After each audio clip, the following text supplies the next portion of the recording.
Okay, we're going to start. Can everybody hear me? So before I begin giving my presentation, I'm just going to say that we have a little bit of a change to the advertised program. So what's going to happen is that Kasia and I are going to speak first, then we'll have questions on our presentations which are interlinked, more through accident, I think, than concert. And then we will have Eleni and Hande and Kasia to finish again. So you'll be getting a double Kasia afternoon. And then we'll do some questions and then we will end. Okay. So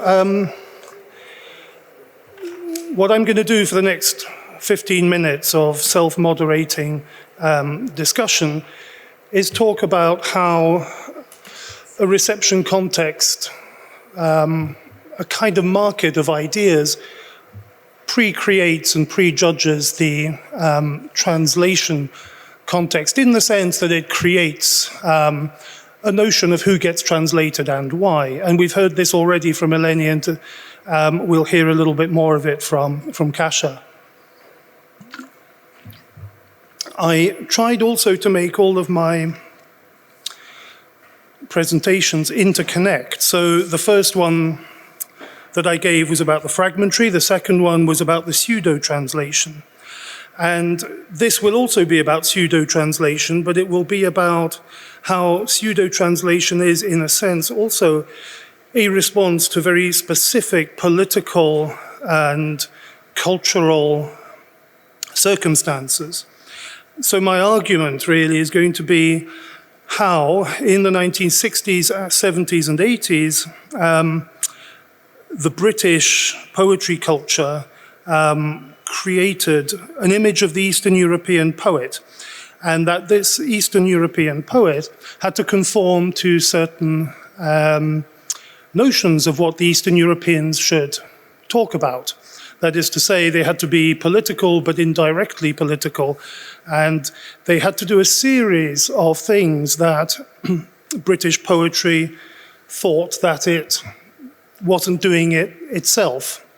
And it occurred to me over lunch that British poetry of the 60s and 70s turns to America for what Alvarez calls extremism, and because he thinks that American poets are more raw and more immediate and explore their own psyches and their own psychological problems in often destructive ways. But he says that the English poetry culture is somehow constipated with gentility. That's not his phrase, that's mine, but you're welcome to quote me on it. And that there's something repressed about the English poetry scene.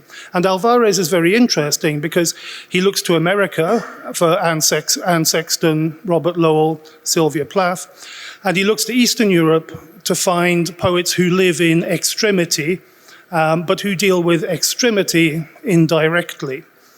And it's quite clear that because of his influence, running the Penguin Modern European Poets, for example, certain kinds of poet get chosen to be read and celebrated in England.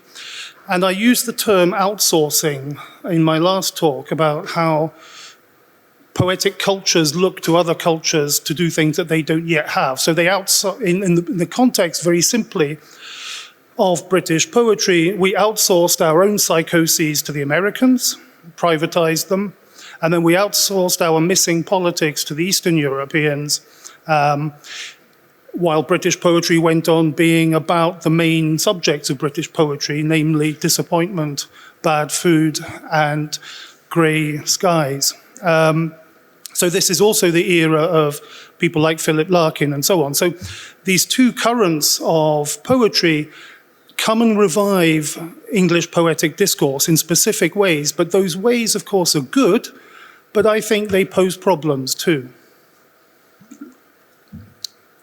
So my first quotation is from the first editorial of Modern Poetry in Translation, which was an iconic and extremely important British magazine, in which Ted Hughes, who later became, as you know, the poet laureate and one of the great, most defining and influential British poets, is talking about what East European poetry does. I'm not going to read the whole thing out, but you can see a certain number of key ideas coming forward. Eastern European poetry, you can see, is the most insistent. The region has been at the center of cataclysm. One of the most remarkable features was its sense of purpose, its confidence in the social as well as the private value of poetry. Its poetry is more universal than ours. These are big terms. They're being flung around to a very receptive public, actually. It deals in issues universally comprehensible. It does not fight shy of philosophy. It does not hide behind perverse imagery. As compared with our poetry, it comes out into the open, which is quite an interesting idea because, of course, the poets that they choose are putting some things into the open, but given that they're living in Cold War Eastern Europe, openness is a key word here that's being played about with, I think. Could it but reach a wider audience than poetry magazines generally do, we could not fail to engage that audience. But it's not our aim to disparage English poetry by invidious comparison. That's a very English way of disparaging English poetry, by the way, to say you're not doing it. We feel, on the contrary, that closer acquaintance with what is being written elsewhere can only stimulate poetry making in this country. I like the idea that you can be looking outside and also seeing what it can feed into your own poetic culture. Now, one of the things that Weisbord and Ted Hughes did, along with Alvarez, was try to express a sense of East European poetry as being sui generis, that is to say, uninfluenced by American and British poetry, that it kind of exists in its own bubble of extremity, of political, cultural, historical cataclysm. Whereas this is not really true at all, because if you look at this charming article, which was never referred to at all, actually, by people like Weisbord and Alvarez, it talks about how Miroslav Holub much enjoyed the poetry of the Beat generation. And this, of course, had to be some kind of political secret in British poetry circles, because they didn't want to confront the fact, actually, that East European poetry and American poetry were actually reading each other quite beneficially. And I love this deadpan interview. They're having a drink in San Francisco. Ferlinghetti says to Holub, as he observes people with particularly large manes of hair, this is Holub remembering, remember? And dreamy gazers, I was not sure if he was referring to the beats or the amount of hair. And they're obviously still thinking here about what American poetry, which bits of poetry can be translated and exported. And you can see that the word export there replaces the word, I think, at some level, translation. I don't know if there's still a Beat generation, says Ferlinghetti. It's more just dissatisfaction. If our dissatisfaction, says Ferlinghetti, is just with this country, he said, I think that it's not for export. Once it's translated and published elsewhere, it takes on different forms. Now, this seems to me a rather inconvenient truth, if indeed it is a truth. It may not be. What are the bits that can get transposed, transported, exported, translated? I suppose that's what I want to try to home in on briefly here. You get another sense of the outsourcing of politics in British poetry from Ted Hughes in his introduction to the Romanian-Serbian poet Vasco Popper. And Ted Hughes says this, I think it was Miłosz, the Polish poet, who, when he lay in a doorway and watched the bullets lifting the cobbles out of the streets behind him, realized that most poetry is not equipped for life in a world where people actually do die. And the poets of whom Popper is one seem to have put their poetry to a similar test. Now, he basically is misremembering what Miłosz said. Miłosz, I don't think, says anything quite that simple, and he was attacked at the time for having deliberately misrepresented Miłosz. And I think Miłosz much later went back and sort of attacked him for having totally misrepresented his argument. It's a simple argument, isn't it? That basically people who have worse and more extreme lives must write more real poetry, yeah? That's not a route we can go down, although it is a route, I have to say, that the West and English poetry has often gone down, because it is often assumed that people in less fortunate situations must have better access to the real than we do. I know this is a big question, but I want us to look at how that question poses itself in a specific poetic tradition. This is Alvarez, who I think does get it better. He talks about Zbigniew Herbert's inwardness and sense of complexity, but it's directed outwards, detached classicism. It's ironic, historically minded. It copes with the external pressure of the Eastern Bloc. US poetry, says Alvarez, is extremism, the cultivation of breakdown and all the diverse facets of schizophrenia. It ends not so much in anarchy as in a kind of internal fascism by which the artist becomes both torturer and tortured. So he's seeing East European poetry at the time as the antidote to that. So I want to finish by talking about an invented poet called Katharina Brack. 1985, an English poet called Christopher Reid publishes a book of, well, are they pseudo-translations? I'm not sure. This is what it says on the back of the book. Katharina Brack, the testimony of Katharina Brack may strike readers as typical of the artist under pressure, but the way in which this still too little-known poet addresses her situation remains startlingly individual. In presenting a selection of her work, Christopher Reid demonstrates his awareness both of the translator's responsibilities and of the paradox whereby the poet must become the creation of his or her translator. Now, this is 1985, so Gorbachev has just been elected, although, and I remember this, there is still no real sense that the Cold War will end at this point. What Christopher Reid does is create an imaginary Eastern European poet, and that imaginary Eastern European poet is a response to the real Eastern European poets who have been imagined by British poetry, to the extent that they might also be imaginary Eastern European poets. It seems to me that Ted Hughes's Vasco Popper is an imaginary Eastern European poet. It seems to me that Alvarez's version of Holub, that is to say a pristine, totally innocent, ironic East European poet who hasn't read the American beat poets, is also an imaginary poet. We are deforming the poets that we like. We, in a sense, we're killing off what we love to recreate it as something different. This is in the first edition of Katharina Brack. Look at the word testimony. That's obviously meant to trigger a series of things. Ideas of this poet having access to the truth, dealing with history. This is like a reduction, a kind of distillation, a boiling off of all of the things that have been knocking about in English poetry's idea of Eastern European poets in translation. It seems to me that the logical step of spending 20 years inventing real East European poets for your own purposes is to culminate by inventing a fake one who in a strange way writes real poems. And we'll look at those in a minute. I should also say that when I was getting ready to do this handout, I was looking for the new edition of Katharina Brack, and the new edition does not contain this on the back. Why? Because this on the back, 30-odd years later, it would obviously be interpreted as what it is, actually, which is also an act of appropriation. That word testimony, taking other people's history. What is it? Seamus Heaney talks about poets who traipse rather too freely over other people's misery.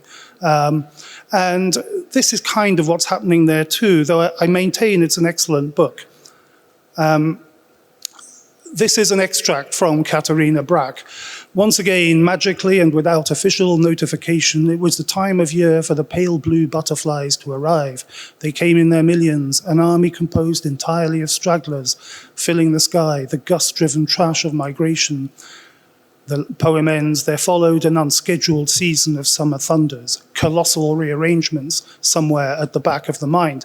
Now, I'm not going to analyze this very much, but I'm going to say that Christopher Reid is trying to create a poem that feels like it's been translated. And this chimes with what I was saying yesterday. He is trying to give you the sense that it exists in another language and is probably better. And yet, it's a very cute poker game to play, because this is a good poem masquerading as a bad translation. You can see the stakes are becoming quite high. This poem is trying to show you that it exists in another form better. It's as if it's paying its ethical dues to the culture of appropriation. But there are no dues because there is no original. I like the deliberate clumsiness, magically and without official notification. Though anyone who lived in a country that was totalitarian in some form or other will realize that magic and official notification are both as random as each other. Look at that phrase, "it was the time of year 4." Feels to me deliberately clumsy. And then right at the end of the poem, you get these grand terms: gust-driven trash of migration, colossal rearrangement somewhere at the back of the mind. So this is a fake translation, it's a pseudo-translation, but it's doing something, I think, quite important. It is respecting the host culture by, in a sense, not having a host culture. It's suggesting that this very good poet, Christopher Reid, can write a poem that is sufficiently ungood to sound as if it might be good and better in another language. And I just want to show you then the front cover of Katharina Brack, 1984. Okay, so already the kind of visual, the semiotics of the book cover is telling you Eastern Europe, secrecy, foldedness, samizdat, all of those signals are out there. The new edition is just yellow and has Katharina Brack written on it. This is much more powerful, but this is from the 80s.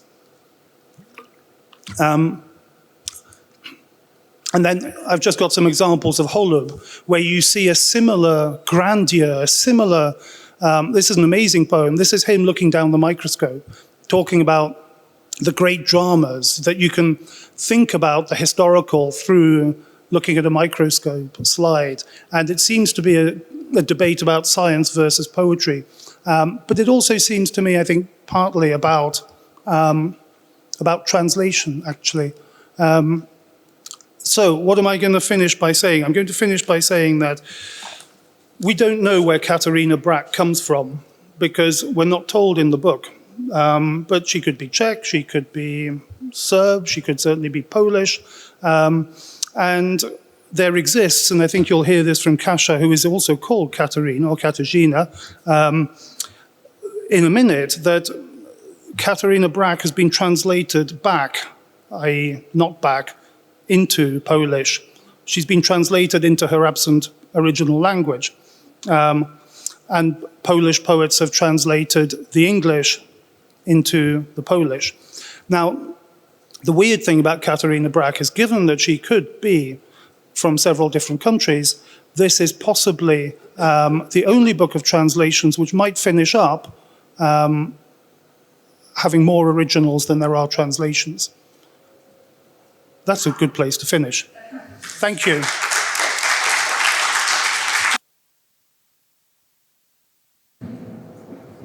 Okay. So as Patrick already mentioned, I'm going to talk about how these two Polish poets decided to take a stance to this project of having pseudo-translations from a non-existent Eastern European country, regardless of whether it's Poland, Czech Republic, or Czechoslovakia at that point, or Serbia. And I think I'll start by, by saying that I'm not going to talk about the translation of the pseudo-translation that much, because there's a paper already which I wrote in 2017, published in PMLA about it. So I'm going to reference, I think, some of the examples, but actually I would like to look at how these Polish poets replied in their own poetry by using some multilingual strategies. But before I do that, I'm going to show you something which Patrick already, it's not working again. Which Patrick already mentioned yesterday. So the reception, I think, in the US of similar pseudo-translations and similar projects, including the one he was supposed to talk about briefly about the Hiroshima survivors. So the pseudo-translation published by Ken Johnson of Akira Yasusada. And then this particular article is a way, I think, of critiquing similar, according to the author, fraud projects of appropriating something. And in this particular case is about white poets pretending to be Asian. So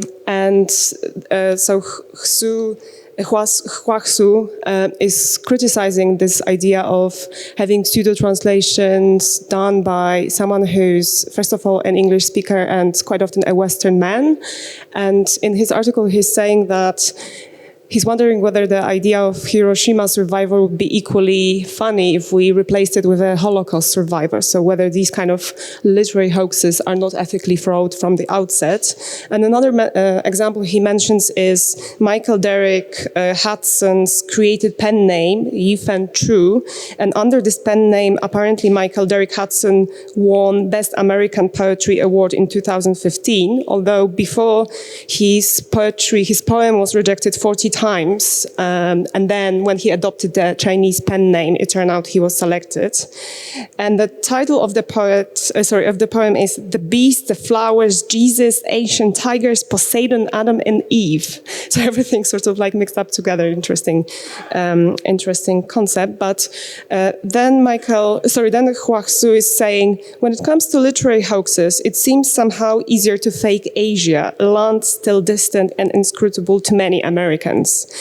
And I wonder, then he's critiquing all these white Western men for intellectualizing their racism. So he's using the category of racism to kind of critique similar projects. And I wonder, when I think about Katerina Brack, we never mentioned the fact that, well, first of all, it's an Eastern European poet, but also it's a product of kind of Western male, I think, fantasy of an Eastern European woman, which we quite rarely talk about. So there are pale blue butterflies. There are a lot of gadgets. There's bric-a-brac, and Katerina Brack maybe is like another gadget, like a kind of toy that Western men writing in English like to toy with.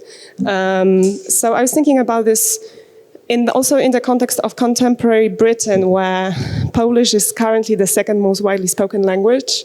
And there is this idea that, of course, like race politics is not involved, but there's definitely prejudice against class, and especially because Poland is known for the skilled manual labor in the UK.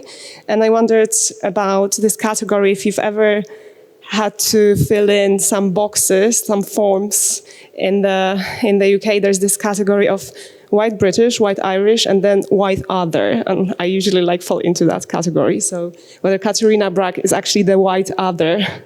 And then last year I was teaching this text on minor literature by Deleuze and Guattari.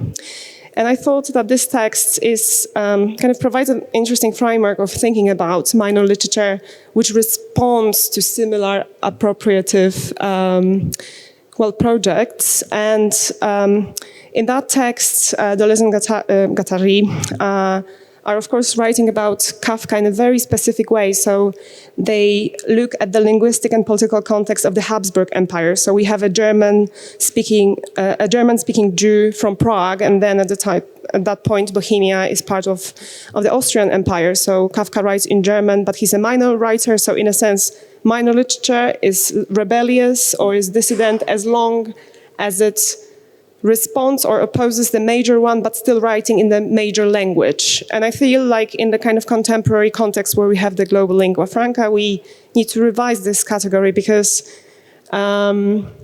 first of all, Hannah Kronfeld, a few years ago, when she was writing on Hebrew and Yiddish modernism, she criticized this monolingual approach to Kafka. So she said that Deleuze and Guattari's reading denies not only the links between his work and the textual practices of Hebrew and Yiddish literature, but the very possibility of producing such oppositional literatures in non-major languages. And I feel like, in a sense, when we just say that minor literature can only happen in a major language, but it can be written by a minor author, we are sort of, forgetting that this resistance can happen also in a non-major language, first of all, but then it can also happen somewhere in between. So it can be an interlingual process, an interlingual act. And especially when we think of English literature, which is now, well, written in the global lingua franca, it is quite often criticized for, first of all, not translating much, and if it translates, it appropriates maybe by kind of producing the similar imaginary figures. And of course, like, it's easy, as I said, to write about Katerina Brack, an Eastern European woman, from the perspective of someone writing in English, which is a powerful culture. And of course, this idea will also be, well, I think, perpetuated in other languages, because people who read in English, they would also have access to the kind of English representation of Katerina Brack. I'm just going to show you three poems in a bit, which were written in response to Katerina Brack by the two translators who translated Katerina Brack into Polish, and their translation was supposed to be this act of protest against something which they found a very reductive category. And especially they were interested in critiquing this idea of Eastern European poetry as one homogeneous notion. Because we also need to remember that this is the primarily British category. Actually, in the US, quite often American poets spoke of Polish school of poetry, and that is after Miłosz published his anthology. So in a sense, this idea of Eastern Europe as kind of lumped together in one kind of poetic category is primarily a British concept.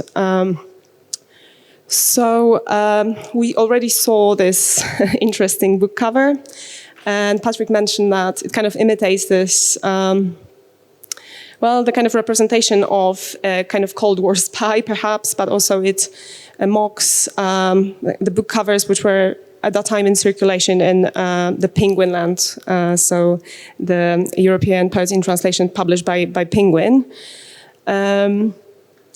And the two poets who decided to translate Katerina Brack into Polish, they also wrote for MPT, so for Modern Poetry in Translation, but also for Poetry Review, in particular one of them, in order to protest against Western stereotypes about Eastern European poets, because according to them, all different voices were squeezed into simplified categories of poetry under pressure, and this particular one comes from the title of Alvarez's book, so the one which is on the cover of Katerina Brack, dissident writing, ethics prioritized over aesthetics, and so on.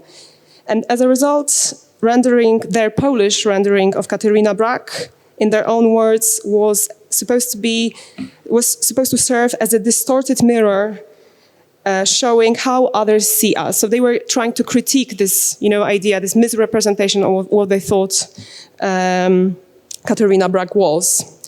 And just to say that in their translated Katerina Brack, they really played with this idea of representation by stressing the literariness and fictionality of Brack's invented persona in their translation choices. So quite often they stressed the artfulness. They speak a lot about distorted words rather than blurred words and inexpressible meanings and so on. So you see that it's a very kind of meta-textual critique on the kind of poetic level. But now, kind of leaving aside this idea of translation, so it was a very curious project, because why would you translate a pseudo-original back into the original context? They also wanted to explicitly refer to this project in their own poetry after 1989. What they really, I think, took issue with was, first of all, also this idea of Martian poetics, which Patrick didn't mention, but Christopher Reid, together with Craig Raine, were two British poets which were often associated with the so-called Martian school, really consisting of two people, them two. But this idea comes from one of the poems by Craig Raine, A Martian Sends a Postcard Home. And of course, we also see in the name of this school that this idea of space race at that time. So Martians were supposed to look at the local British culture by using the foreign gaze. So they were supposed to exoticize the language, the representation, kind of adopt this alien gaze. And this is something which these Polish poets found problematic. So in one of the poems, we see this interesting poem called Cover Girl, and Cover Girl is in Polish, so it uses the English title. And when I first looked at this poem, so it comes from a collection published in 2005, Orangeade, whose title referred to the orange-flavored beverage popular in the communist Poland. And there the poet recycled some lyrics, sayings, buzz phrases, names of bric-a-brac redolent of that communist period. And amid this mishmash, one poem stood out as a relatively generic description of a cover girl in English. And of course, it could be any girl on the cover of a random fashionable magazine. But if we take a closer look at her, we will also notice one slightly disturbing detail that doesn't fit with the rest of her polished image, namely her little moss, which is meszek in Polish, which is also a very specific phrase for peach fuzz or downy hair besides a woman's mouth. And it's here. And in this poem, Jarniewicz, so the translator, suggests that this hair is somehow supposed to be recognizable or familiar to us. And actually one of Craig Rain's iconic poems, The Widower, ends with the very same image. So a memory of the wife's hairs beside her mouth, which one of the translators had previously translated exactly as meszek in Polish. And in accompanying commentary to his translation, Jarniewicz treated this particular fragment, which, according to him, revealed an outlandish and estranging attention to details as the paragon of the Martian technique in general. And so I also wondered if this cover girl could also be identified as this girl of the Martian provenance, Katerina Brack, whose simultaneous photograph was printed on the cover of Reed's book. So, in other words, the question is if that girl that is so foreign indeed, refers to our good old friend Brack, who then complicates her own image by asking a question in German. So this is at the end. It would leave me speechless if she spoke warum. So in fact, the phrase warum, why, has been in common usage among Polish speakers as well. And Jarniewicz is trying to flesh out that tension between the familiar and unfamiliar foreign word within the Polish language.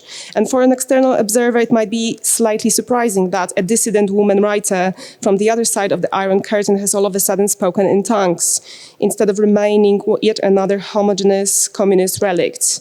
And also East Germany was part of the Eastern Bloc.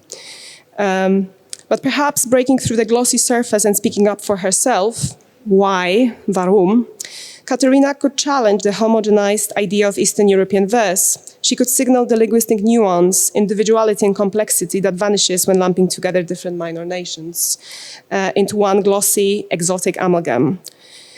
And this idea of multiple languages and multilingualism is also quite important in other poems from the translators' collections, because they also proceed to criticize English or like the kind of monolithic idea or monolithic construct of English language as one homogeneous language in their other poems. So, for example, in Leszek Engelking's poetry collection titled Museum of Childhood, he uses a lot of multilingual references. So he uses phrases in German, English, Hebrew, Yiddish, and so on.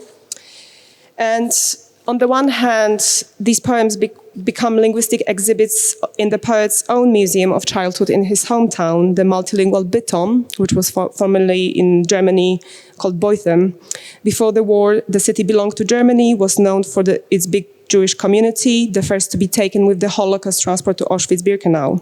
But after the eastward shift of borders, the Soviets expelled its native Germans and populated it with resettlers from Polish eastern provinces annexed by the Soviet Union, sweeping its multi-ethnic and multilingual history under the rug.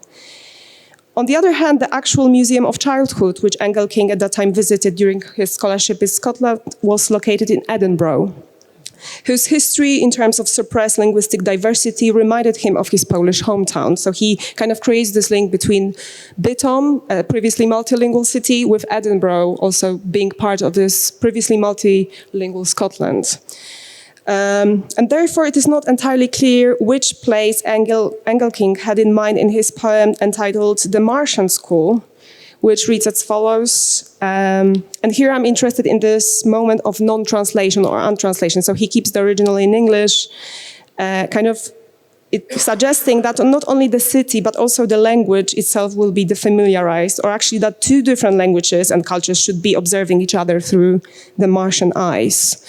So in the case of the Polish Martians, as I call these translators, stretching the monolingualism of their own language becomes a pretext to negotiate and verify what is recognized as a neutral language of estranging description within their poetic volumes.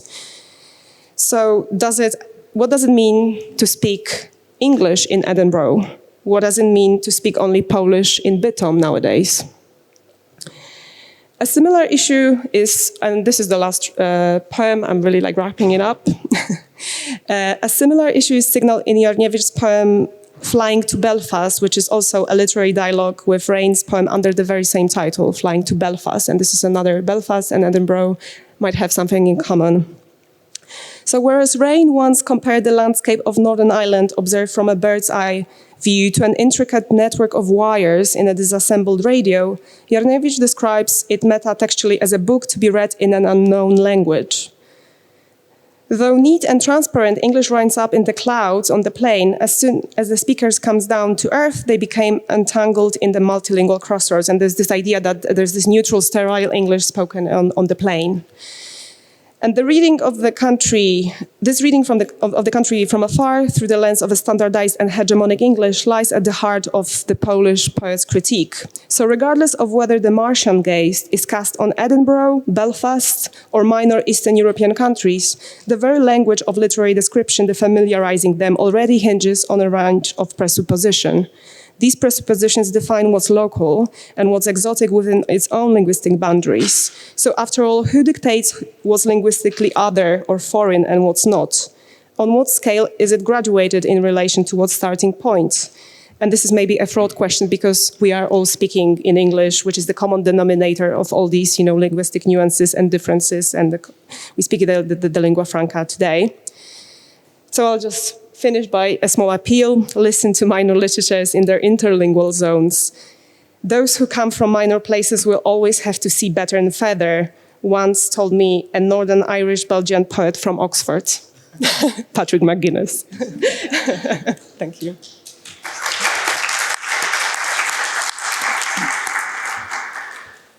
Thank you very much.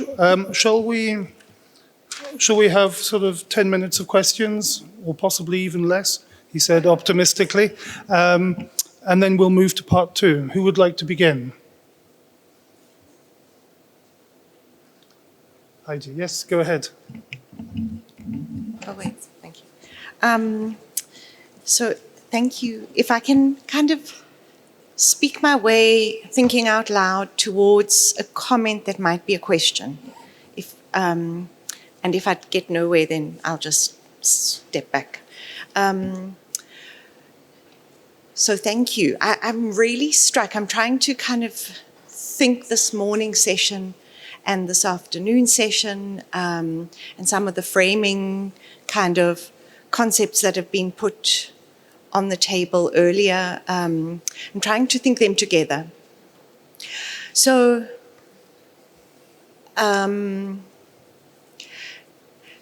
I'm struck by how, partially sitting in Santiago and seeing the way in which the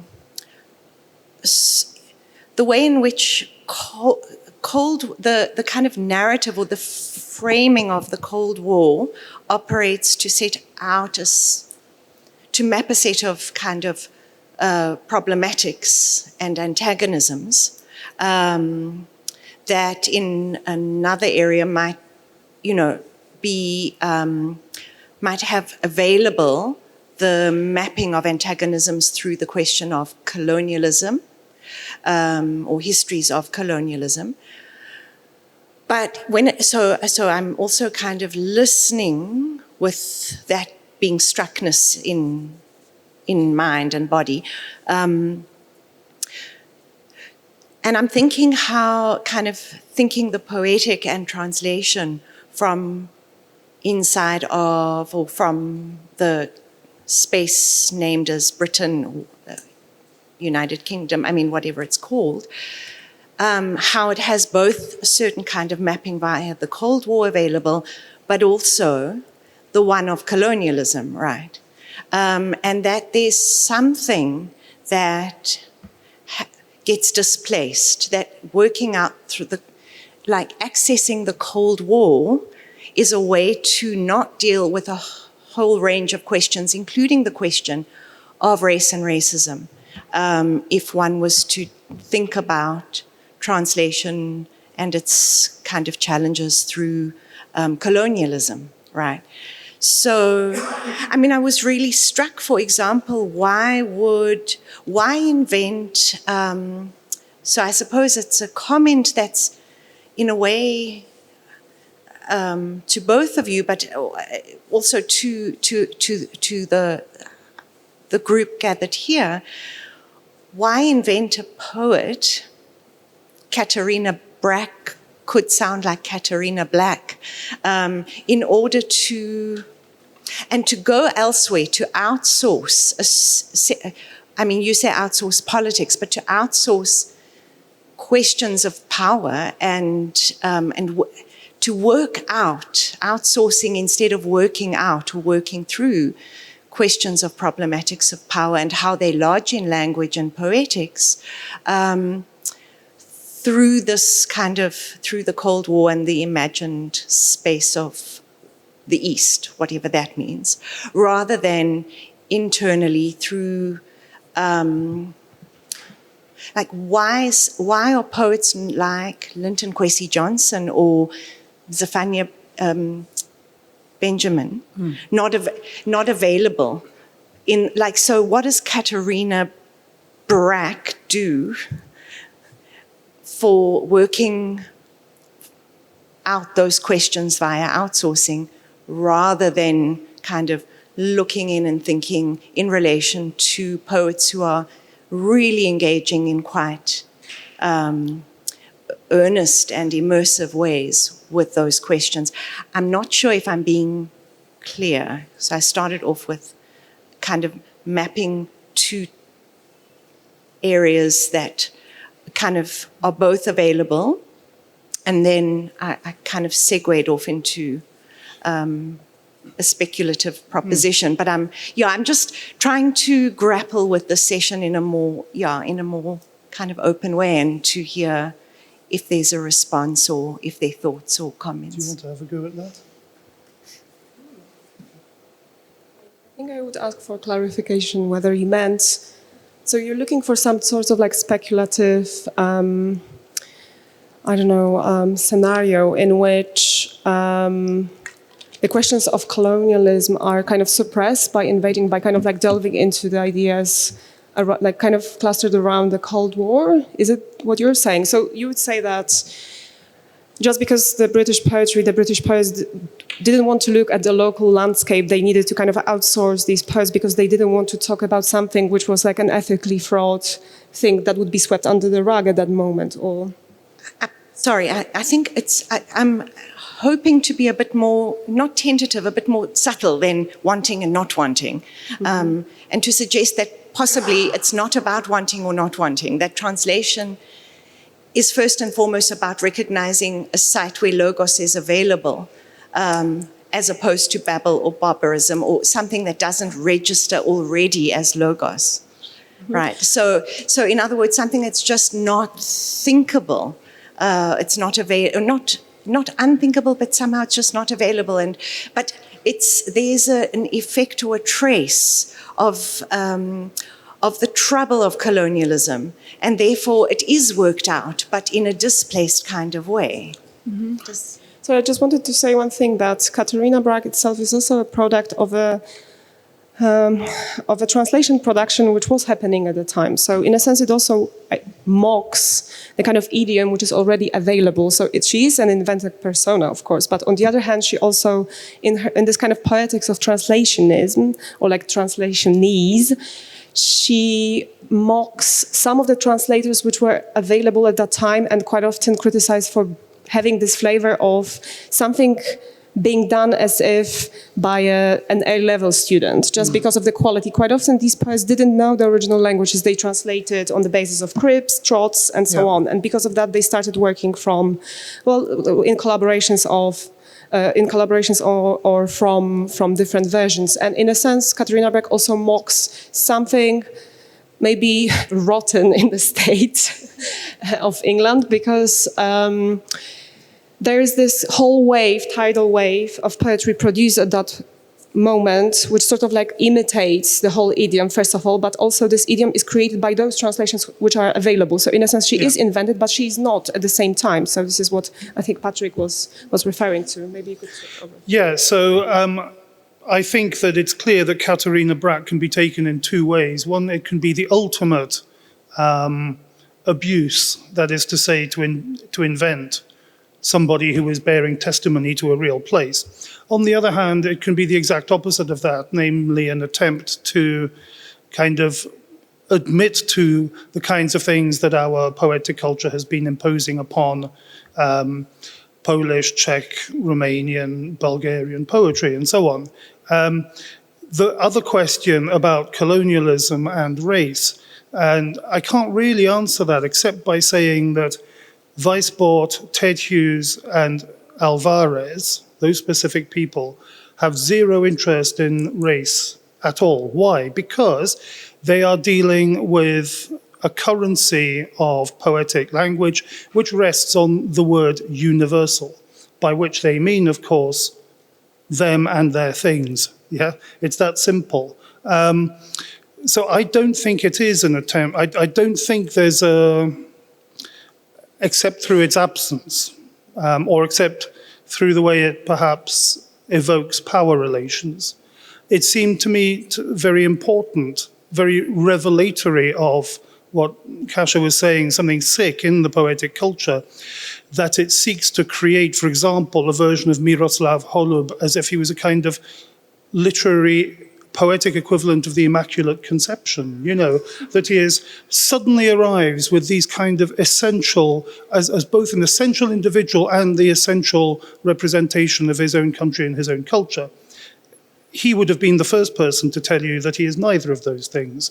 And that's why I was quite interested in the way none of the British critics talked in any way about his fundamental internationalism, you know, his wide reading, his incredible kind of grasp of American poetry and actually possibly with American poetry a lot. That's where the kind of thinking about race will have come from, because it certainly didn't exist in British poetry of the 50s and 60s and 70s.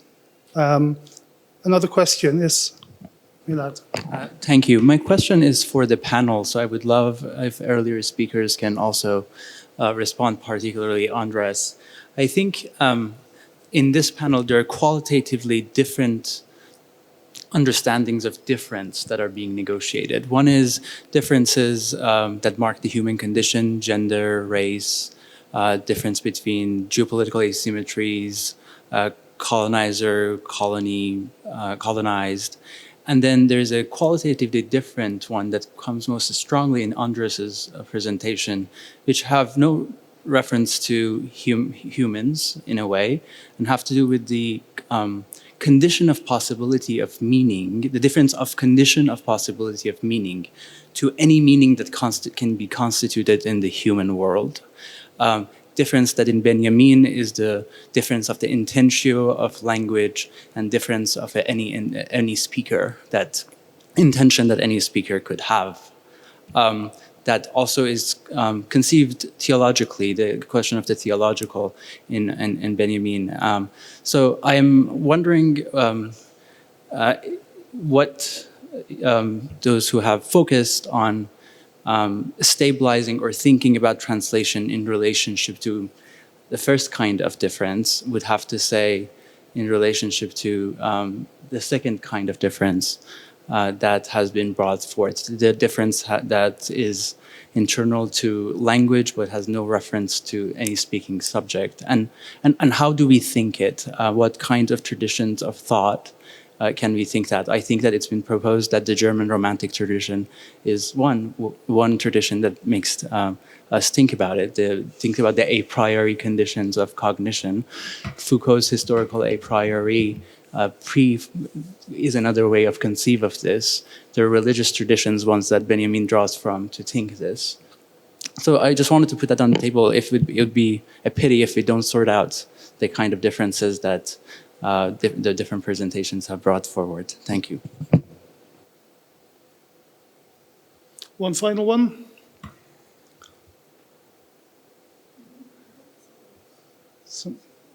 Moritz? No, have your question. Have your question. Okay, so a question to add into that question. Yeah. It was there's a silly, well, not a silly, but perhaps a ignorant question, and then another question. So the other question first is, it was fascinating to me, Cassia, how you read the Deleuze and Guattari Kafka book in your presentation, because something that was sitting with me since Alejandro's talk is that in the nomadology essay, they are very careful around the pitfalls of minority and the possibility of minority becoming racialized. Similarly, in the Althusser, which was, I read the undercurrent in Alejandro's talk about the philosophy of the encounter, there is a wager that might not stick. You know, there's always a possibility that what's being done might go the other way. And so it becomes a question of caring for the limit. And from your talk, I mean, in your reading of Deleuze and Guattari, they don't care for the limit well enough, right? So I'm wondering what strategies for caring for the limit in translation there might be.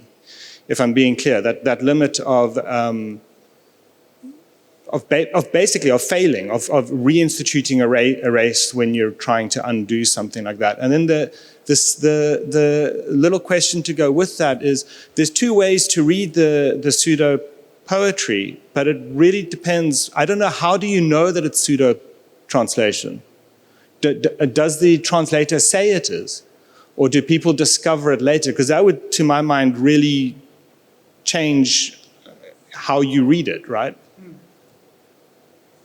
I think to the second one, we can say that the blurb, we can note from the blurb the fact that the title of the poem, of the poetry collection is Katharina Brag. So we have the title. So the author is Christopher Reid, and then the first thing is Katharina Brag, and then you see this picture of a woman, and in a sense you have so many allusions to, I think, this literary tradition and some kind of recognizable phrases. The other thing is the very texture of translation-ese. So the fact that we have phrases like, I don't like people among whom I live, and so on. So this kind of idea of hyper-correct translation, which is quite often found in this idiom, in the translated idiom. So I think from the translation itself, from the text itself, you can deduce that, in a sense, it is projected, as Patrick analyzed in some of those kind of clunky phrases. It is supposed to imitate a translation, a translated idiom, which is at that point available, familiar, and recognizable to a British speaker, because if someone is a reader of modern poetry in translation, they would immediately recognize this kind of literary idiom.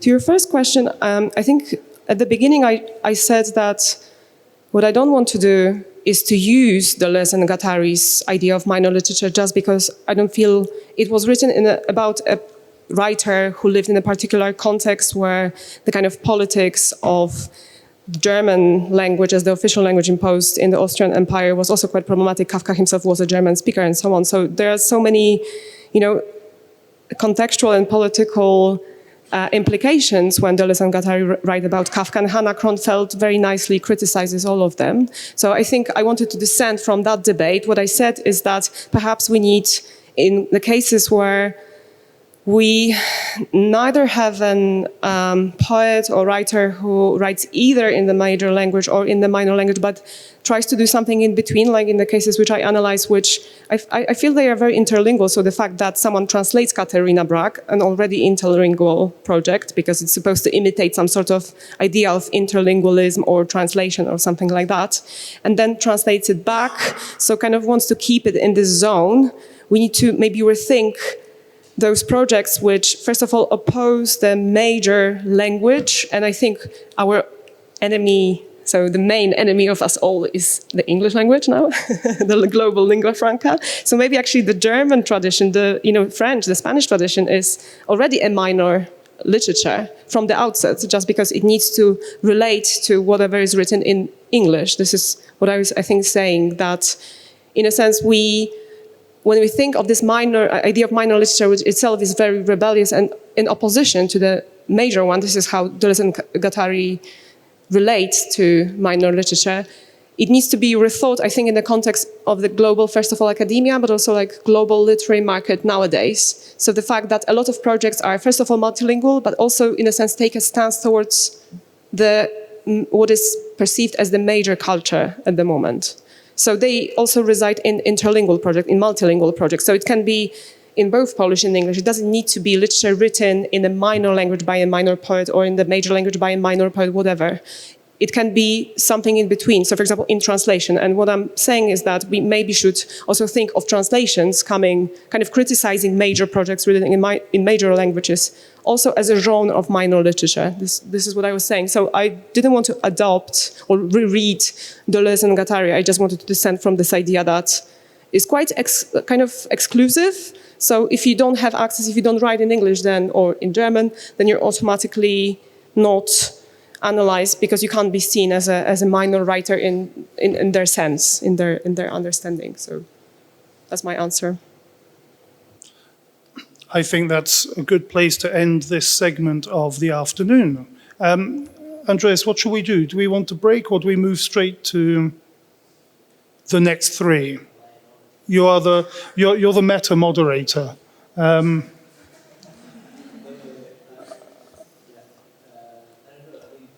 I think we could push on. 5 minutes? 5. Okay, thank you very much for that, for showing me the different translations of what 5 minutes looks like. I would like us to begin now. And our first speaker is, once again, Eleni. Thank you. Coetzee's novels and literary criticism express an interest in language, particularly the fail of language to communicate or express meaning. Its work is full of textual aporias, silences, untranslated phrases, and indecipherable symbols that draw attention to the various manifestations and consequences of colonial and patriarchal violence. I begin my paper with examples of Coetzee drawing attention to the concept of translation. I later looked more closely at Coetzee's life and times of Michael Kay and Foe, noting how silence and textual intractability speak to questions of colonialism or proxy European colonialism in the form of apartheid. A passage in Coetzee's novel Waiting for the Barbarians, published in 1980, encapsulates an interesting moment in which translation is used as a way of speaking truth to power. Waiting for the Barbarians is narrated in the first person by an unnamed magistrate of a small colonial town that exists on the frontier of a vast empire. The magistrate's rather peaceful existence comes to an end when the empire's declaration of a state of emergency, and with the deployment of the Third Bureau, special forces of the empire, enter the town. The Third Bureau believed that the area's indigenous people, called the barbarians by the colonists, might be preparing to attack the town. As the novel progresses, the magistrate begins to question the legitimacy of imperialism and comes into direct conflict with the Third Bureau. When the magistrate is called by Colonel Joel, a sinister agent of empire, to read and explain wooden slips with messages written by the barbarians, the magistrate does not know the barbarian tongue or writing system. However, instead of admitting to this, the magistrate pretends to read the symbols, narrating stories that show up the cruelty of empire. He narrates instances where the empire has tortured and mutilated the bodies of the barbarians. In fact, what he does is he uses translation to show up the empire, to show that they act completely inhumanely. Eventually, the magistrate comes to a slip with only a single character. He tells Colonel Joel that it is the barbarian character for war, but it has other senses too. It can stand for vengeance, and if it is turned upside down, it can be made to read justice. There's no way of saying which sense is intended. The sign has multiple meanings, but it could also potentially mean nothing. In fact, the magistrate makes the claim of the barbarian symbols, and I quote, "They form an allegory. They can be read in many orders. Further, each single slip can be read in many ways. Together, they can be read as a domestic journal, or they can be read as a plan of war, or they can be turned on their sides and read as a history of the last years of the empire, the old empire, I mean. End of quote. I think we can use this as a starting point in which we see how Coetzee uses translation to show up how texts resist discursive filleting and use translation, languages, or moments of untranslatability to show up injustice. This issue also plays out in his post-apartheid novel Disgrace, published in 1999. The novel chronicles the life of an aging Professor David Lurie, past his sexual and physical prime. After an exploitative sexual liaison with one of his students, a woman of color called Melanie, Lurie is expelled from his position at the university. On deciding to leave Cape Town, he visits his daughter Lucy on a small holding close to Grahamstown in the Eastern Cape. When Lucy is raped and Lurie is doused in methylated spirits and set alight by 3 black intruders, both characters must ultimately negotiate their place as white and therefore historically complicit South Africans in post-apartheid South Africa. During the attack, Lurie acknowledges the irony of his being able to speak the European languages of French and Italian, but none of the indigenous ones that would have been helpful in the attack. Here, the inability to translate the tongue of the attackers to speak their language is locked into a wider historical trajectory in which the white colonizers and their descendants never feel the need to learn indigenous languages. The repercussions of this linguistic lack or aporia are amplified in the attack on Lurie and his daughter, which has been read as a metaphorical inversion of the rape of Africa by European colonizers. And I understand that this conceptual construction is relatively simplistic and crude and has been criticized by various critics as problematic and reinforcing racism. But what I'm pointing out here is that Coetzee is very much alive to how language and translation is a loaded concept in the apartheid and post-apartheid context. In the next part of this paper, I want to draw attention to how Coetzee uses silence, untranslated phrases, or textual ambiguity to avoid situations where he ventriloquizes the racial other. Coetzee uses silence, and Coetzee's use of silence signifies a refusal to assert his authority as a white man. Rather than speaking for the racial other, Coetzee expresses the understanding that agency is not something that is his to give or withhold through representation. Coetzee's novel Life and Times of Michael K., published in 1983, emerged at the height of apartheid tensions. This novel, set in South Africa during a fictional civil war, shows the central protagonist, Michael K., attempting to take his dying mother to a farm in Prince Albert in South Africa. She dies along the way, but Michael continues his journey nonetheless. He eventually takes up residence at a farm he presumes to be the one of his mother's remembrance and plants pumpkins there. He flees after encountering a defector from the war who claims to be descendant from the farm's owners. Later in the novel, Michael spends time in a camp and revisits the farm before eventually returning to Sea Point in Cape Town. The novel's difficulty lies in that it does not offer a clear political message in relation to apartheid or race relations. Michael's race is never defined. His gestures, particularly the planting of pumpkin seeds, are intractable. The ambiguity attached to Michael's race should not be underestimated. In the context of apartheid, race was everything. Nadine Gordimer, South Africa's Nobel laureate for literature, ascribes a race to Michael to align the novel with her expectations of what apartheid novels are expected or should do. This is when she reviewed the book in the 1980s. Gordimer expected apartheid novels to be revolutionary and make polemical calls for political change. When she reads the book, instead of seeing the K in Michael K as a literary reference to Kafka, as many critics did, Gordimer suggests that the K stands for Kutsa or Kukuma, traditional coloured surnames. And just an aside, coloured is a reference to the mixed race population of South Africa. It's not meant as a derogatory term. By making K stand for Kukuma, various aspects of the novel fall into place nicely. K's mother's position as a domestic worker would connect easily with the lived reality of hundreds of thousands of black women in apartheid South Africa, as would K's position as a gardener. K's inability to receive a permit to travel and his placement in an internment camp would all make perfect sense in the context of apartheid laws which controlled the free movement of non-whites. However, such a reading entirely strips the text of its ambiguity. By maintaining ambiguity, Coetzee moves the text away from being understood merely as an allegorical tale of black life under apartheid to an expression of the oppressed under any situation of political extremity. Only by maintaining the ambiguity, the untranslatability of the letter K, in a sort of echo of the barbarian sign that can be read in many different ways, can the text resonate beyond strict geographical and temporal confines.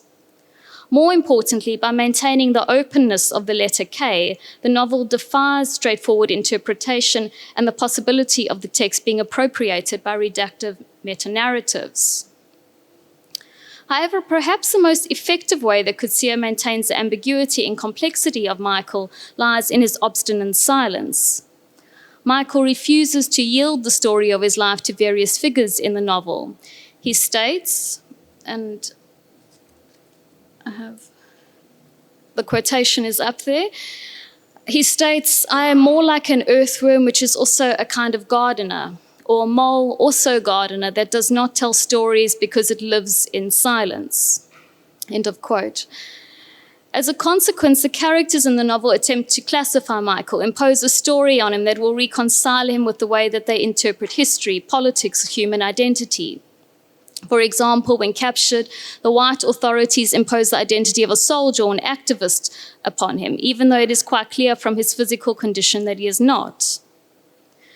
Through his persistent silence, Michael remains, as described in the novel, a human soul above and beneath classification. In other words, he remains untranslatable, he cannot be easily rendered or consumed. In fact, Coetzee comments in his interview with Dick Penner that the characters in the novel can define Michael in whatever way they want. The important thing is that he doesn't classify himself. Coetzee is invested in maintaining the ambiguity and open-endedness of the text. He explicitly commits himself to the codedness of his work, the puzzling aporia that stand at the center of the work, the untranslatability of the text. As David Atwell, a major literary scholar, notes of Coetzee in an interview, rather than explaining parts of Michael K. deemed to be problematic, Coetzee asserts, and the quote again is listed on the slide, "I have no wish to enter the list as a defender of Michael K. If war is the father of all things, let the objection you voice go to war with the book, which has now had its say, and let us see who wins." Coetzee adopts a similar stance in Foe. Foe is a 1986 novel woven around the existing plot of Daniel Defoe's Robinson Crusoe. Foe is written from the perspective of Susan Barton, a castaway who lands on an island inhabited by the characters of Crusoe and Friday. In Coetzee's Foe, Barton's narrative unfolds while she is in England, attempting to convince the writer, Daniel Foe, to help transform her tale into popular fiction. The novel is primarily focused on themes of language and power. In Foe, the black character of Friday supposedly does not speak and expresses himself through dance, music, and drawing, modes of communication that are ambiguous and open to interpretation. Susan Barton is told by the castaway Foe that Friday does not have a tongue, a fact that remains unverified, for when Foe shows Susan that Friday's mouth is empty, she comments, "It is too dark to see." Friday's resistance to translation and explanation is evident in one particular incident. Susan notices that Friday is drawing pictures on the slate board which she has given him to teach him to write. Friday draws images of open eyes on top of human feet, walking eyes. When Susan tries to show these images to Foe, Friday rubs the slate clean. The drawings could possibly inscribe Friday's watchfulness over Susan and Foe as an inversion of the colonial gaze. Or it could hint at a primeval interiority, images or memories from Friday's youth. Whichever interpretation we adopt, Friday's silence, the ambiguity and the untranslatability of the images, refuses to allow the text into a state of full reconciliation. Friday's silence leaves significant gaps in the narrative. Susan Barton complains obsessively about Friday's silence and demands, what is the truth of Friday? She's looking to fix her narrative, eliminating all elements of controversy or doubt surrounding the novel's events. Spivak makes an interesting and important claim in regard to Friday's drawings of the walking eyes in her essay Theory in the Margin. She states, "Are those walking eyes rebuses, hieroglyphs, ideograms, or is there secret that they hold no secret at all?" According to Spivak, Friday's images are cryptic, but that does not necessarily preclude the prospect that deciphering the images may leave us with no answer at all. There's a possibility that they are nothing. Spivak then mentions that Susan Barton tries to control her story and thereby assert her agency. Susan claims, "It is still in my power to guide and amend, above all to withhold." However, Spivak is adamant that it is Friday rather than Susan who's the real agent of withholding in the text. Spivak continues, and again the quote is on the slide, "For every territorial space that is value-coded by colonialism and every command of metropolitan anti-colonialism for the native to yield his voice, there is a space of withholding marked by a secret that may not be a secret but cannot be unlocked." End of quote. What is significant is that Friday maintains his secret. He asserts a space of withholding within the greater geography or architecture of colonialism and oppression. Despite the command by colonizing forces to give or to yield his voice, Friday resists. Spivak continues, "The native, whatever that may mean, is not only a victim, he or she is also an agent. He or she is the curious guardian at the margin." End of quote. In this way, Friday occupies a duality. He is both subject to the dominant discourse, but also simultaneously resistant to it. However, the obscure reason behind Friday's silence also points to Coetzee's real wariness of meta-narratives. Coetzee, in an interview with Tony Morfett, answers the question, "Friday has no tongue, why?" with the statement, "Nobody seems to have sufficient authority to say for sure how it is that Friday has no tongue." He continues, seemingly exasperated, "Your questions again and again drive me into a position I do not want to occupy. By accepting your implication, I would produce a master narrative for a set of texts that claim to deny all master narratives."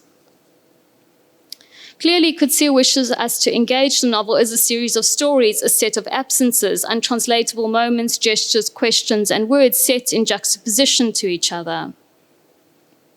His work presents us with figures of alterity that may not speak in a literal sense, but they're able to communicate a specific view of colonialism and its ethics through their mere presence.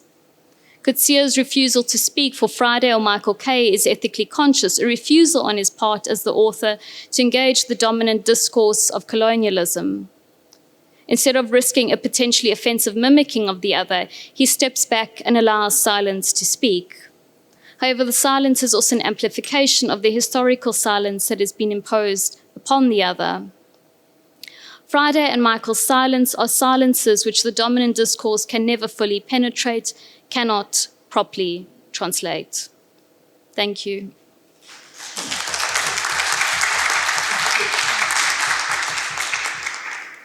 Thank you very much. Kasia, you ready to round things off? Always. Hi, I'm sorry you need to listen to me again within such a short period of time. I know I'm the last one in this session, so I promise to be fast. So the title of my talk is Translating More into Less, and I'm going to talk about literary erasures, which I discovered as it's the third one, yeah. In a PDF. Which I discovered when I was working on a literary erasure cut-up book, Tree of Code by Jonathan Safran Foer, who's an American author. Some of you might have heard of him, which is in my first slide, but I'm not going to talk about this particular literary erasure, just wanted to link maybe this spree, what I call a spree of kind of erasing canonical works, especially in the US culture, in the US tradition, but also there are a few in the British one, with this idea of destroying a canonical work, destroying an original, which we also saw in Adriana's and Eleni's talks, because I think some of these topics and some of the themes will be similar. And in most of these literary erasures, the authors often, while erasing the original, they also pursue an anti-capitalist and anti-imperial agenda and employ this very defiant aesthetics. And I think this also like links, so ties in with Adriana and Eleni's examples. And the kind of this kind of like defiant aesthetics is reflected, first of all, well, in the devices and themes often used in these projects, but also the very practice of turning books into material objects whose blank pages are more precious than the content. So there's this idea that books are products, and this is something that we cherish, that we keep, and we kind of focus on the materiality and aesthetics of the book. It's one of the aspects. And then there's also this idea of like writing over, erasing, or even brutally destroying a canonical work with its symbolic capital. So something which comes from a very powerful culture. And when I looked at these literary erasures, I've gathered at least 40 titles from the past decade. So it's quite a considerable genre of writing. I think quite a considerable movement. And in 2009, the American poet Ron Silliman, although he was quite favorable of the kind of experimental translation and similar techniques in poetry, he said, "I'm not convinced that we need to have an erased edition of every major work of the English language." And as you'll see, it's been quite a few. So a few established authors from the English canon have been previously eviscerated in a similar way by contemporary writers, and you'll see that, for example, John Milton had 2 editions, Shakespeare, English Romantics, Emily Dickinson and John Ashbery, so English or American established authors. And in the meantime, a lot of erasures have spread to the area of nonfiction, and quite often that included reworking legal documents and government reports. So one example is Arnold Meskes, the FBI files, and Jenny Holzer, who erased or like censored some governmental documents in the series called Redaction Paintings. So this is quite similar to, some of you might have heard of Nurbisi Philip and her erasure Zong, in which she used an 18th century legal decision on jettisoning black slaves in the sea, and erased it and turned it into a poetic work. So, and the last one is Travis MacDonald, who erased the 1911 Commission report, and it's titled The Omission Repo. Quite a funny omission itself. So in all these examples, when a legal document or some decision or governmental report is erased, I feel like all these projects share the same kind of premise, that they want to undermine some state or official authority, and they often focus on this performative power of words to justify legal actions. So they want to take these words at face value and then turn them into poetic words and read them as actually works of poetry. And I'm going to briefly talk about one of these projects, which I found very interesting. So it's Ieda Morrison's Darkness, which erases The Heart of Darkness by Joseph Conrad, and it's here, I can pass it on. So she decided to remove from Joseph Conrad all what she called all traces of human presence, leaving something which looks like this, in order to reanimate the pre-colonial wilderness. And this book was quite often reviewed as a meditation on the climate change, and it's suggesting that human intervention in nature is a form of ongoing colonialism. And I'm using this word with like a lot of fear and anxiety in this group, but this is what Ieda Morrison writes in the blurb in the commentary. So I wanted to comment on a few things. So first of all, her use of colors is quite interesting, because on the one hand, this whiteness is supposed to symbolize the pristine nature with its organic on the other hand, natural darkness. On the other hand, it might suggest that we are whitening or like whitewashing the past. And in a sense, this project sort of is supposed to challenge those binaries. So what is nature, what is culture, what is white, what is black, what is civilized, what is savage. Savage as in like dark and wild area of Congese people, as she comments. So going back to the cover, what's quite also interesting is the fact that she removes the heart, which is a very, well, specific and in this context, very important word. So it first of all refers to human body, but also at the same time, she removes the figure of the author. So in a sense, the human agent of colonialization, but also the authorial or legal owner of the original work. And also probably, we can't see it very well, but the publisher's name from the top of the page. And on the conceptual level, it's bad news for those who like to skip descriptions of nature in books, because this book is all about nature, allegedly. But it also sort of suggests that since there's a shift from the novel to poetry, in a sense, maybe it suggests that the narrative plot is actually usually propelled by human activity in novels, whereas when we look at poetry, we can still go back to this pre-colonial, pre-human concept of nature. And the problem with this project is that quite often it's quite arbitrary what belongs to nature and what belongs to culture. So it makes us think if we can actually know nature without appropriating or doing violence to it. So what Ira Morrison leaves out is, for example, horizon or proper names of plants, animals, or cardinal directions. So would not wild nature also be a cultural construct is one of the questions. Then some metaphors like jewels. The forest is called dark-faced, so in a sense it's anthropomorphized. Then silence, so the question would be, is silence a cultural construct or something natural? And then there are two interesting words here, palms and bones, which are left out, which are left in that version, and they come from the original where the accountant had brought out already a box of dominoes and was toying architecturally with the bones. And these are the same bones which are left in her version, which is supposed to be about nature.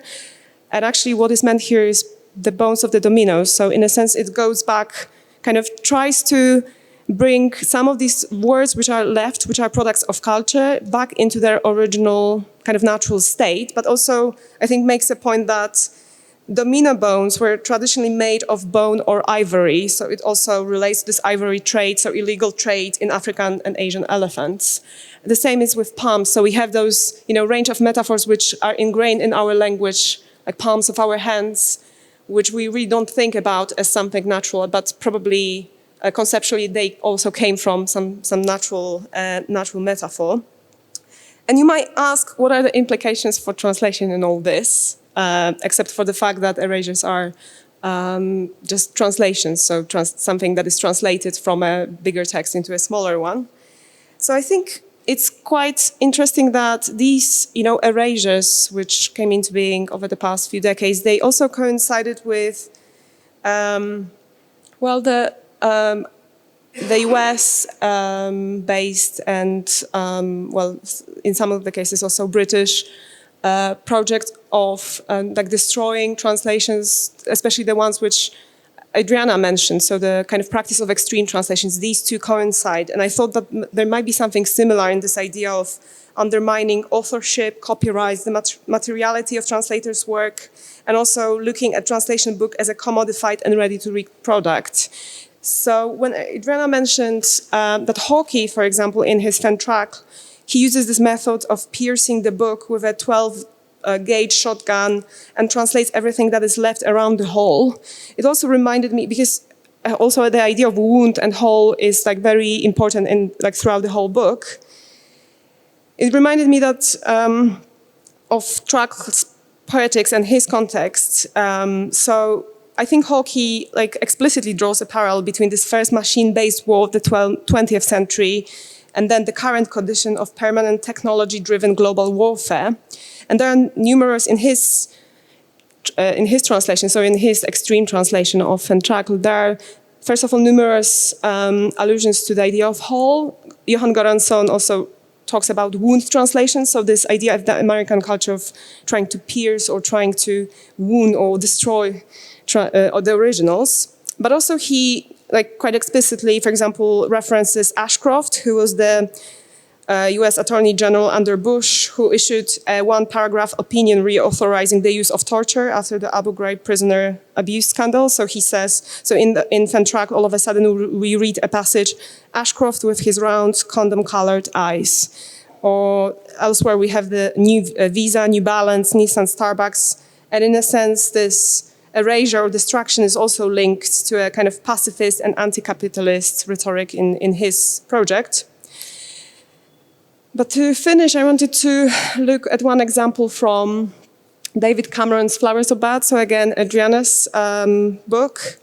And I think there is still this link, conceptual link, between the idea of erasure in poetry and this extreme translation, or a translation that destroys the original. Because Cameron here deals also with a canonical poet, an icon of French 19th century literature, translated into numerous languages in multiple versions. And here he uses the two good sisters methods.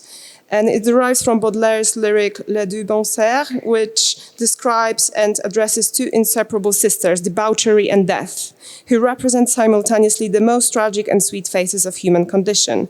And I'm going to read the original, sorry, I'm not going to read the original, I'm going to read William Aguilar's translation, which is supposed to serve as a proper translation. You can look at the French, and then I'll quickly, I'll give a 3-minute commentary on Cameron's version. So, debauchery and death are two lovable girls, lavish with their kisses and rich with health, whose ever-virgin loins, draped with tatter clothes and burdened with constant work, have never given birth.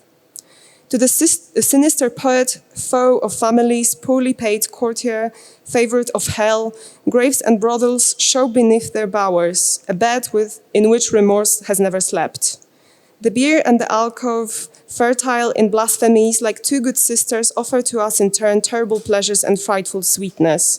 When will you bury me, debauched with the filthy arms? Death, her rival in charms, when will you come to graft black cypress in her infected myrtle?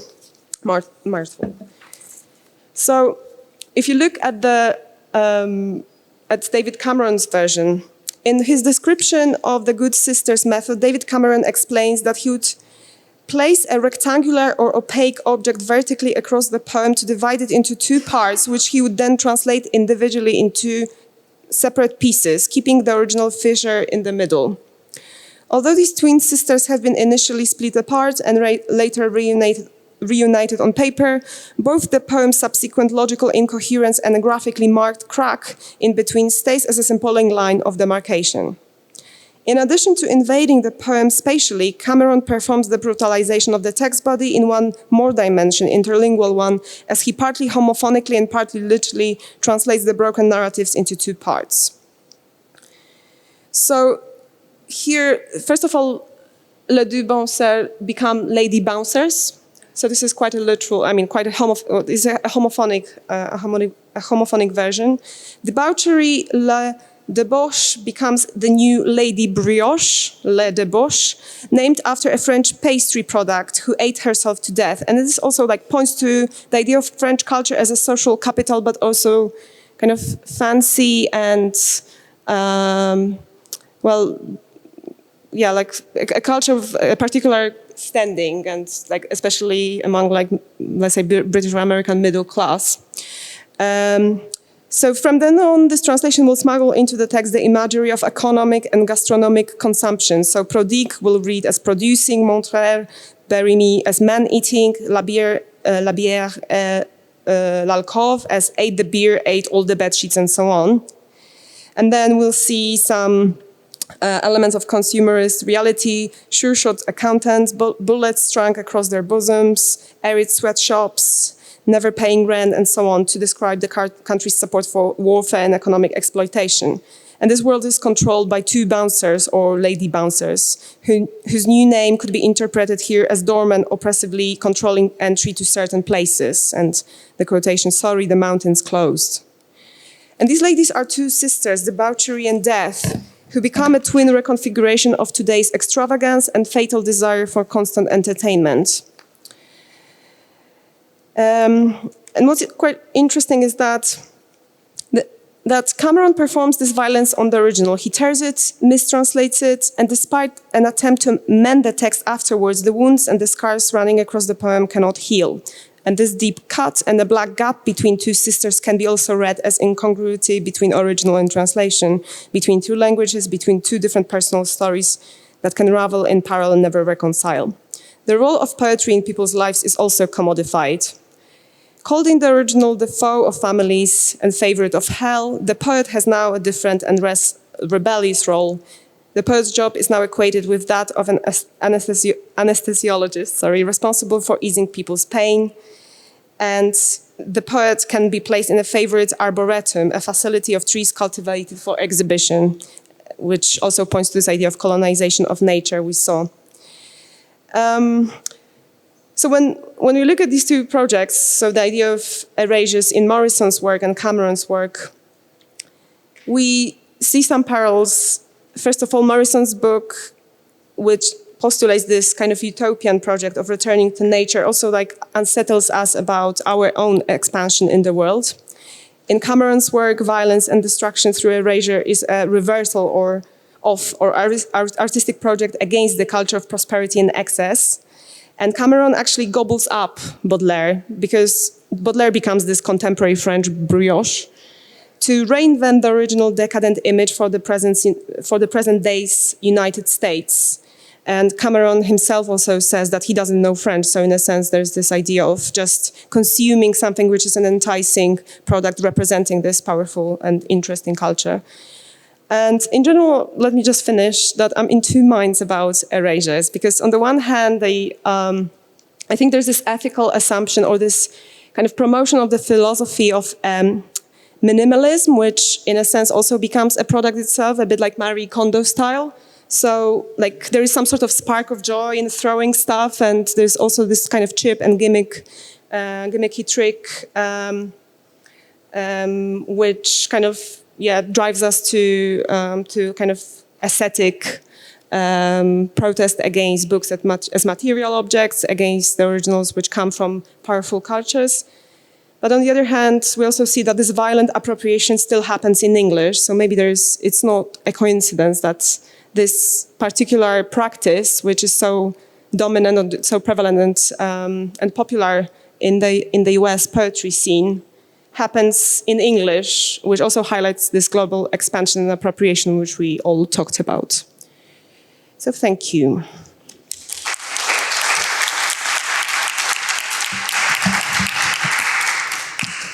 Thank you very much. We're overrunning, so we have time for some questions, but not too many of them. And if they could be shaped like questions as well. And actually contain a question. That would be great. Gabby, would you like to start? I'd like to start with the question of a missing term that struck me, especially the last two panels. A lot of the things that were brought on the table were phenomena of intertextuality. And it raises the question of the relationship between translation and intertextuality, and actually the intriguing question, is there a different politics implied in discourses of translation versus discourses of intertextuality? We might look at the very same texts and the very same phenomena and draw out a completely different politics. Mm-hmm. And just a few examples. With Coetzee, it seems obvious. Coetzee has as intertexts Beckett, Defoe, but also Lévi-Strauss. if we look at it in terms of intertextual responses, what kind of politics do we look at as opposed to just looking at it with translation? Even in Patrick's presentation this morning, I thought about the beat poetry and the discussion of the beat poetry. Is there a silencing of the traces of the intertextual impact of the Watts poets? You know, the Watts poets were totally prominent for the Beats poets, but in the British reception, they don't seem to play any role at all because they don't pay attention to the intertextual traces.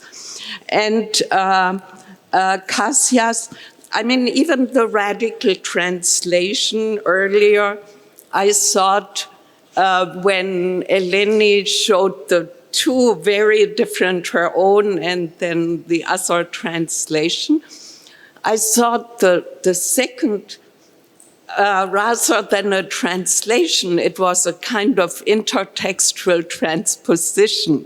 So I think there were many more examples, but I think I stop here because I'm interested in the general conceptual and theoretical question and framing.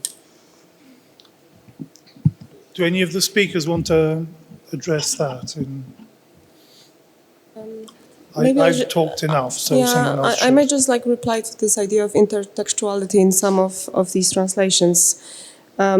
So I think in most of the cases we analyze these texts as translations because quite often the artists or the poets who publish them call them translations. So we need to take this at face value, and then maybe they actually try to make us rethink the category of translation, because what we think as translation proper is quite reductive. It is, of course, historically determined, so we know quite often what we understand under this term, but a lot of people want to make us rethink those categories. So by showing that we can actually step into the ground between some sort of idealized, formal equivalence into just allusiveness or intertextuality, as you say. Maybe we should also rethink some of the ideas about what translations actually do or should do. So in Eleni's case, for example, if the poets who were published there in those anthologies, they still asked for this particular practice from the translators, so they were happy with the way they were marketed, I don't see a point, in criticizing the enterprise or kind of trying to rename it. That was not my point. My point was a political one. My point was, do we have a different politics when we think about these as translations versus as intertextual responses? And perhaps to make it a bit more concrete, I think both are gestures of what this morning I called affiliation. And they can be on a whole range between creative responses to violent cultural appropriations. Now, that would precisely be the question: do we tend, when we frame our own response in terms of a politics of translation versus a politics of intertextuality, do we then foreground a different politics and see different things in the response, be it translation or intertextuality? It's interesting insofar also because historically many of the discourses of intertextuality have been replaced by discourses of translation. And I'm just interested in this as a political symptom. Mm-hmm. The final question, and it's going to be a brief one, is going to be either from Nikki or Pramesh. Decide amongst yourselves. Do it. Thank you. This is actually a question for Eleni, but also I think just really a general one. And I wanted to ask, but just by returning to the framing of today's session and the specific choice of the words the foreign and the native, which I take to have been a very careful wording. So I was really struck about, when you were talking about Michael Kay, and you recall the debate about Coetzee is writing in this way where he's created a fictional space, and yet there's this whole debate that turns around who is Michael Kay and what race is he, which put you in the unfortunate position of having to translate the lexicon of apartheid's racial fantasies. So my question really is, what does that framing and the thinking about the foreign and the native offer us? Does it offer us an escape? And I think it applies to the other issues of difference. And, possibly your question also about fraternity in the animal is trying to do something as a similar kind of thing.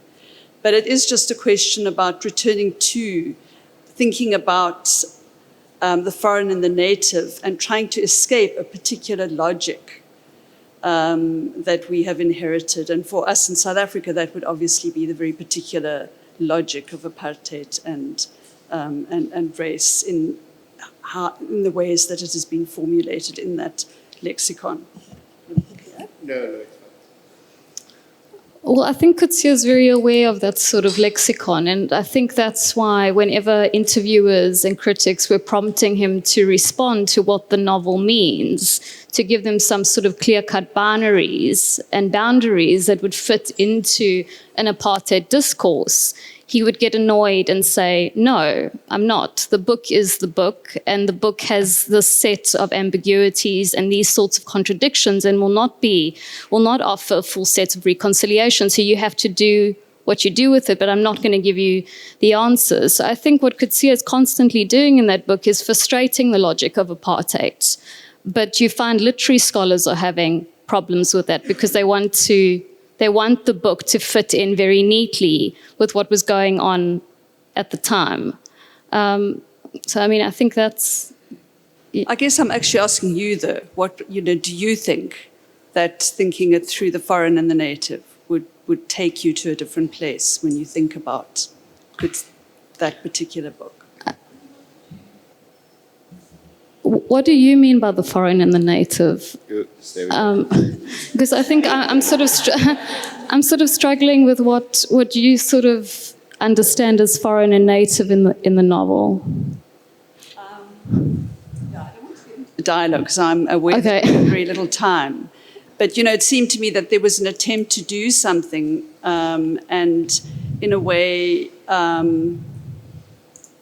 It's a question that is asked, that the question you pose now is a question that we should all be grappling with. And in a way thinking about why, we've had an entire day discussing using a particular kind of formulation. And so it's asking us just to think about why that, and what does it offer us? And does it offer us a different way of thinking through the problems of difference and the different forms of difference that have been evoked today? So I don't think we could have I just wasn't looking for Coetzee's response, but I'm not expecting you to necessarily. We can chat about this further later if you'd like. Yeah. But I think probably what Coetzee is doing is trying to frustrate that concept, really, by just trying not to have it located specifically in South Africa. So it references South Africa, but he's talking to a larger sort of universal experience of political extremity and injustice. I wonder if I might just have a quick gift. Yes, go quickly. Put your microphone on, Pranesh. The three-way opposition, he constructs passive. Yeah. One way to possibly think through this question is to think about how Coetzee mobilizes the passive, active, and passive, middle, and active voices. And in some sense, he's drawing on Greek and Sanskrit as possible ways to think about voice in this novel. So I think that's what, I think you're right to suggest that there's a complication happening there. And we've been very lazy in the way we've read his kind of thought about, how language operates. But I'll just a small. Thank you. Well, I hope you'll join me in thanking our three speakers for those incredibly stimulating talks.